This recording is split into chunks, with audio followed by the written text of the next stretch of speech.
After over 2,400 successful invasions across 6 characters and nearly 1,200 hours in Elden Ring, I've learned 5 game-changing PvP strategies. Today, I'm going to be sharing those with you. That way you can get those wins without falling into the trap of meta brain rot scrubbery. Yeah, that's right. I'm looking at you, Bleedpod and Swift/spammers. Try saying that 3 times fast.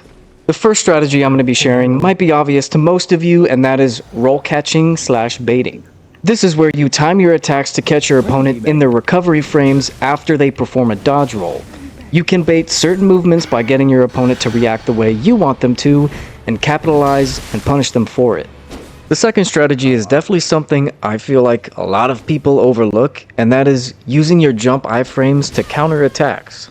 Now what this does exactly is provides lower body invincibility from horizontal and forward hitting attacks like spears, some running R1 and R2 attacks that hit horizontally or that pierce. These are the most common attacks you'll see people using to rush you down most of the time.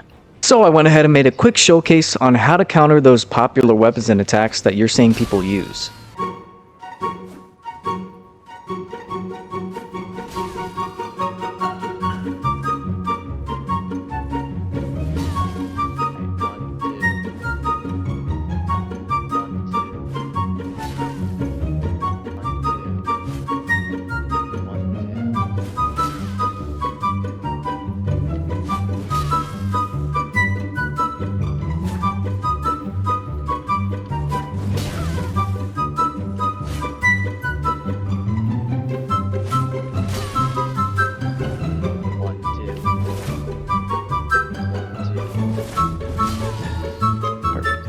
Next up is a simple concept but takes a while to master, and that's positioning. Luring your opponents to where you want them to be, or putting yourself in a position of power, like using the environment or enemies if they're available to your advantage, is key, especially in those tough invasions. Most of the time you are going to be outnumbered and definitely outdamaged, so you have to play smarter and more strategic to win.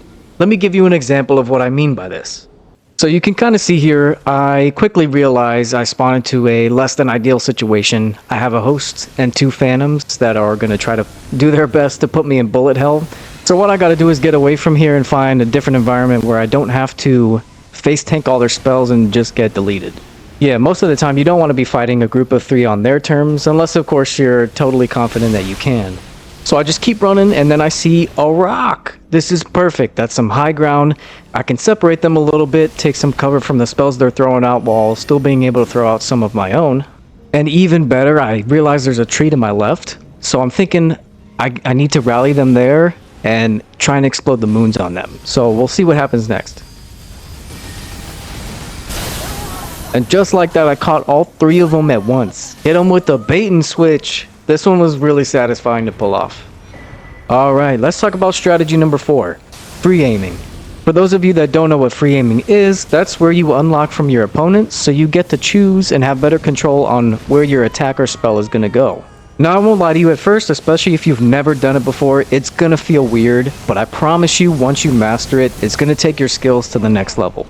Free aiming is extremely useful for spells that have an AoE but don't have innate tracking on them. These are some of the spells that become much more effective when you free aim them correctly. And that brings me to our 5th and final strategy, using weapon and spell combinations that have synergy. Now I'll explain in just a moment on what I mean by that and how to go about doing it, but first I really just want to say, man, in Elden Ring we currently have the highest amount of possible creative player expression available to us out of any Souls game to date. But people tend to only gravitate to only a select few things. And if I'm being honest, it makes me kind of sad. Because in a game as big as Elden Ring, with so many different things to try out and explore, you're really just shooting yourself in the foot if you only use what people tell you is the most broken only to get a win screen. And if you're a big PvPer like me, being creative is half the fun. So needless to say, I highly encourage you guys to branch out and just make some cool shit. Alright, let's get back on track. So what do I mean by synergy? Synergy can be anything from finding a secondary weapon that complements your primary, or like having spells that capitalize on the present strengths or that cover the weaknesses of your weapon. I'll give you some examples on how I went through the process of making some of my most synergistic builds. First up in this build we have the Gazing Finger as our primary weapon. This is an incredible weapon all around, high damage with the standard attacks and with the weapon art, but one thing it's not good at is chasing people down or roll catching, since it is a colossal weapon. So we're going to cover that weakness by pairing it with the Meteoric Ore Blade. A perfect complement to our primary weapon, as it also does scale with the main stats of our build, and gives us the option of a reliable roll catch with that famous katana running R2. To further that effect, we also added Glintstone Nail to deal with enemies who are out of range, or to simply finish them off when they're already at low HP. Now let's talk about the real synergy of the build, and that's between the main weapon, Gazing Finger, and this spell, Vortex of Putrescence. Here's why they pair so well with each other. When you hit an enemy with the Ash of War, they get popped up into the air and then they fall back down to the ground. So they're not able to perform any actions for about a couple seconds or so. And by the time they hit the ground, you're already able to move again. This is where you cast your spell, so they really have no choice but to deal with it after they get up off the ground.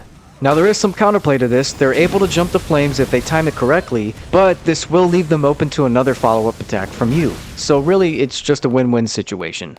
The second pairing I want to go through is between Malekith's Black Blade and Black Flame Ritual. I discovered this pairing because I really wanted to make a build around this weapon, but when it comes to PvP, it's just not really that good. On its own, you're realistically never going to hit anybody with the full damage of the L2, so that's where Black Flame Ritual comes in.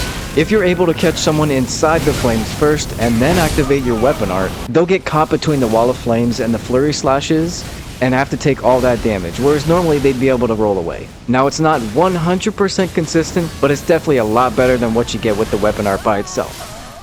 The last build I'll be showcasing is my favorite one that I've made so far. It's the perfect example of how synergy can really take your effectiveness to that next level. First up, we have Gavel of Haima and Carrion Piercer. After you hit someone with Gavel of Haima, it'll splat them onto the ground. After your opponent gets up, their natural reaction is going to be to roll away. So instead of going into the second hit follow-up of the hammer, we're going to immediately go into Carrion Piercer.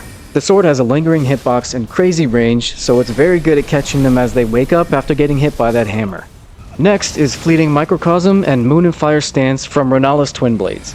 We'll use the free aiming technique that we talked about before to place the spell where we want it to be, based on where the enemy is or where you think they're going to be going in the next couple seconds. So, if your opponent gets hit by the second explosion of the Microcosm, this will actually put them in hit stun long enough for you to follow up with either option from Moon and Fire Stance. We'll follow up with the Flame Tornado if they're close to you after getting hit,